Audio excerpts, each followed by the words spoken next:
Bassac. Bassac, c'est un petit village de 550 habitants environ, situé à mi-chemin entre Angoulême et Cognac. C'est la commune que nous vous proposons de découvrir aujourd'hui.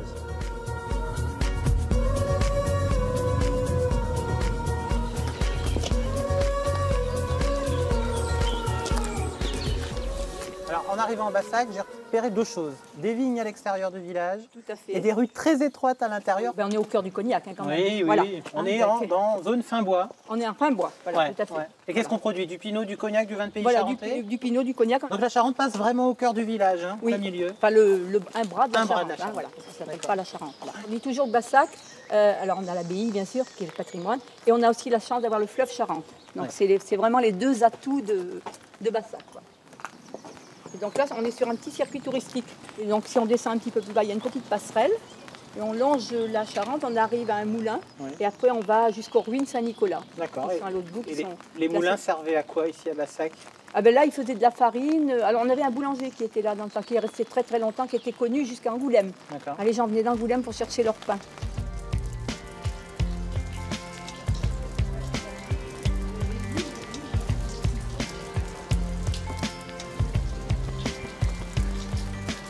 Grand domaine, c'est la mairie de la commune. Voilà, c'est la mairie de la commune avec la salle des fêtes, la cantine, les écoles. Voilà. Avec une particularité, c'est que c'est un homme voilà, entre guillemets un peu célèbre qui avait vécu ici. Exactement, puisque c'était Pierre Marcy-Lacy. Ouais. Voilà. Alors ça c'est un peu le petit clin d'œil. Voilà, il a été candidat à l'élection présidentielle face à De Gaulle.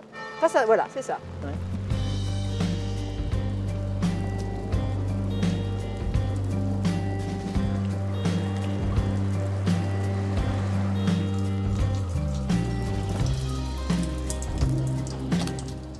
Mesdames, bonjour.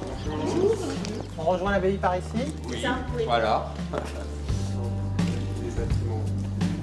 En fait, c'est une abbaye qui a été habitée par des moines ou des bénédictins, en fait. Voilà, c'est ça. Jusqu'à il n'y a pas très longtemps. Le père Gabriel Martin a racheté différents bâtiments au cours des années. Ouais. Et les frères missionnaires de Sainte-Thérèse se sont installés là dans les années 50. J'ai lu qu'ils en étaient partis en 2012. Hein, 2012, voilà. Ils sont à Ségonzac maintenant. Voilà. Alors qu'est-ce que vous voulez faire à terme ici exactement? Donc un centre culturel et spirituel, accueillir du monde, mais de l'hôtellerie monastique. Hein. Ça peut être touristique, mais avant tout dans le cadre de sessions qu'on organise et autour d'une thématique du temps. Donc ça correspond aussi aux 1000 ans de l'histoire de l'abbaye, à donner prendre le temps, que ça devienne un lieu de ressourcement. C'est un peu étonnant, je trouve qu'il y a un décalage entre cette abbaye et le village qu'on vient de visiter. Un décalage à quel niveau? Mais je ne sais pas, c'est la pierre est blanche dans le village. Oui.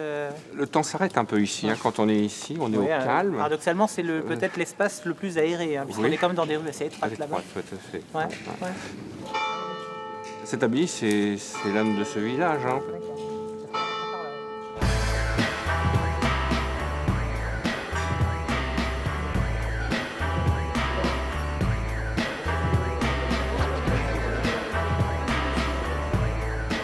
En fait, tout est fait ici pour nous rappeler que nous sommes près de Cognac. Hein. On a plus de 350 références de Cognac. On travaille à 80% avec des gens qui vivent du Cognac, avec tout ce qui est la tonnellerie, bien sûr, le bouchon, la bouteille, le packaging. Vous vivez sur Bassac? Moi, je vis à Bassac. Vous aimez votre village? J'aime mon village. Je ne suis pas originaire d'ici, je suis plutôt du sud de Charente, du côté de Barbezieux. Mais j'aime ce village et je vois que c'est un village qui est dynamique, qui monte, qui évolue, avec tous ses commerces. Il y a la Charente, il y a la belle pierre blanche, il y a des belles maisons, somptueuses maisons. On peut être fier de ce coin de Charente qui est absolument superbe. L'été, tous ces touristes qui aiment l'onotourisme exactement, hein, qui s'arrêtent pour déguster du pinot, du cognac et des jolis vins de pays charentais. Alors si je dis que les touristes viennent ici pour se perdre, vous direz que c'est de la provocation, non? De la provocation, non. Ce sont des gens qui ont du goût.